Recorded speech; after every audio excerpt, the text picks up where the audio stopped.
पूनम का उल्टा हाथ बचपन से बेजान था, इसलिए उसके लिए जो भी रिश्ता आता था मना हो जाता था। ऐसे ही एक दिन, अरे बिमला, लड़के वाले आ गए हैं। पूनम बिटिया तू चाय ले जा, बाकी मैं ला रही हूँ। माँ, लड़की का एक हाथ खराब है, ध्यान से देखो।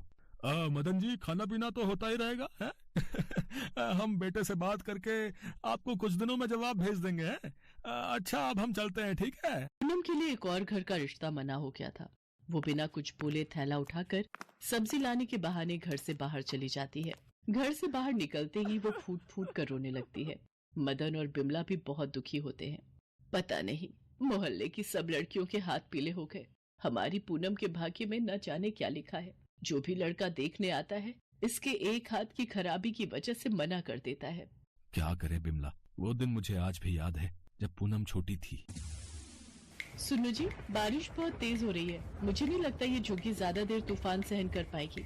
तू पूनम को संभाल और जरूरी सामान बांध ले। मैं देखता हूँ, कोई सहायता मिल जाए तो ये जगह खाली कर देंगे। तभी आंधी तूफान तेज हो जाता है और झुग्गी का छप्पर पूनम के ऊपर गिर जाता है।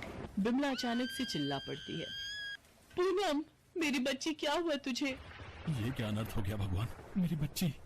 बिमला और मदन पूनम को उठाकर डॉक्टर के पास जाते हैं। बच्ची के हाथ पर भारी वजन गिरा है, इसलिए ये हाथ अब उम्र भर बेजान रहेगा। पता नहीं हमारी बेटी के साथ ही ऐसा क्यों होना लिखा था। आप दुखी मत हो, पूनम बाजार से आती होगी, आपको ऐसे देखेगी तो वो भी परेशान होगी। माँ बापू, क्या बातें चल रही हैं? आज तो मैं थक गई। ये लो माँ, सारी सब्जियां ले आई हूँ जो कुछ तुमने बोला था। तभी पड़ोस की महिला आ जाती है। राम राम बिमला बहन, ये लो मुंह मीठा करो। मेरी बिटिया सुमन का रिश्ता पक्का हो गया है। बहुत ही अच्छा घर परिवार मिला है। ये तो बहुत ही अच्छी बात है। सरोज बहन, मेरी पूनम के लिए भी कोई घर बताना। देखो बिमला बहन, कोई अच्छा लड़का तो मिलने से रहा, क्योंकि पूनम के हाथ की तकलीफ देखकर कोई भी लड़का हाँ नहीं करेगा। अच्छा, अब मैं चलती हूँ, बहुत तैयारियां करनी है। सरोज चली जाती है। पूनम की माँ बिमला काम में लग जाती है। तभी एक फकीर द्वार पर आवाज लगाता है, कुछ खाने को दे दे माई। माँ, द्वार पर कोई फकीर आए हैं, मैं उन्हें कुछ खाने को दे देती हूँ। ये लो बाबा, साग और रोटी। बिटिया, ये तेरे हाथ को क्या हुआ? बाबा, जब मैं छोटी थी तो एक हादसे में मेरे हाथ पर चोट आई थी।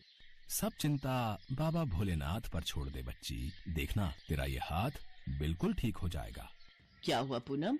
बाबा को रोटी देने में बड़ी देर लगा दी। क्या हुआ बाबा? सब चिंता बाबा भोलेनाथ पर छोड़ दे बच्ची। देखना, तेरा ये हाथ बिल्कुल ठीक हो जाएगा। बाबा, इसकी सारी सहेलियों की शादी हो गई।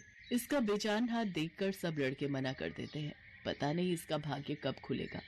बिटिया, तेरी सारी चिंताओं की मुक्ति इस श्रावण मास में हो जाएगी। तू भोले बाबा के सावन के सोमवार व्रत रख, श्रद्धा भक्ति से पूजन कर। सावन का महीना भगवान शंकर को अति प्रिय है। जो कोई भी सच्चे मन से श्रावण मास में उनकी पूजा करता है, वो उस भक्त की सभी इच्छाएं पूरी करते हैं। और हाँ बेटी, भोलेनाथ के आशीर्वाद से देखना, इस बार तुम अपने माता पिता के साथ कांवड़ यात्रा भी करोगी।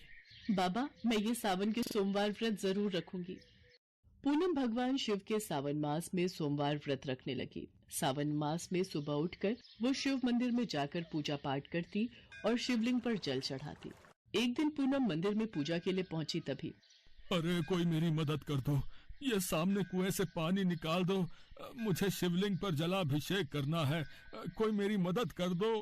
क्या हुआ बाबा? आप कुछ परेशान दिखाई दे रहे।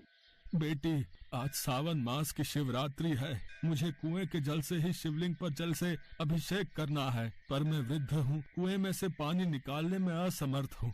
क्या तुम मेरी सहायता करोगी? हाँ बाबा, मैं अभी आपके लिए कुएं से बाल्टी भर कर लाती हूँ।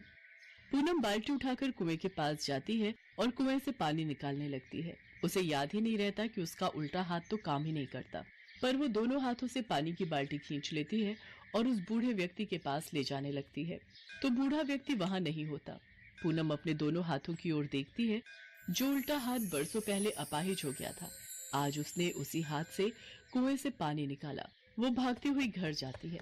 माँ, माँ देखो, मेरा हाथ ठीक हो गया। भगवान भोलेनाथ ने मेरा हाथ ठीक कर दिया। क्या? ये इतना बड़ा चमत्कार? हे शिव शंकर, आपका ये कैसा अनोखा चमत्कार है प्रभु। मेरी बिटिया का हाथ ठीक हो गया। भगवान, आपकी महिमा अपार है। पूनम बिमला और मदन को मंदिर में घटी सारी घटना विस्तार से बताती है। पूनम, वो भगवान शंकर की ही कोई लीला थी। जो तुम्हारा हाथ ठीक करने के लिए उन्होंने रची थी। स्वयं भगवान शिव तुम्हारी मदद के लिए आए बेटी। ये सब सावन मास के सोमवार व्रत का फल है। सच में भोलेनाथ के सावन के सोमवार व्रत बहुत ही फलदायी हैं। तूने उन फकीर बाबा के कहने पर ये व्रत रखे और आज ये चमत्कार हो गया। तभी वो फकीर बाबा आ जाते हैं। मैंने कहा था ना बेटिया, भोलेनाथ के सावन के महीने की मान्यता बहुत है। तेरे सारे दुख दूर हो जाएंगे। भोले बाबा तुझे सदा खुश रखें। देखते ही देखते वो फकीर बाबा भी ओझल हो गए। पूनम के दुख दूर हो चुके थे। वो अपने पिता से कहती है, बापू मैं भी कांवड़ यात्रा पर जाना चाहती हूँ, चलोगे ना? मुझे शिव जी का जलाभिषेक करना है। हाँ बेटी, हम कांवड़ का जल लेने जरूर जाएंगे। बिमला और मदन पूनम को लेकर कांवड़ यात्रा के लिए जाते हैं। पूनम हरिद्वार से जल लाकर शिव मंदिर में शिवलिंग की पूजा अर्चना करती है। कुछ दिनों बाद मदन और बिमला एक अच्छा लड़का देखकर पूनम की शादी कर देते हैं। पूनम को एक सुयोग्य वर की प्राप्ति होती है।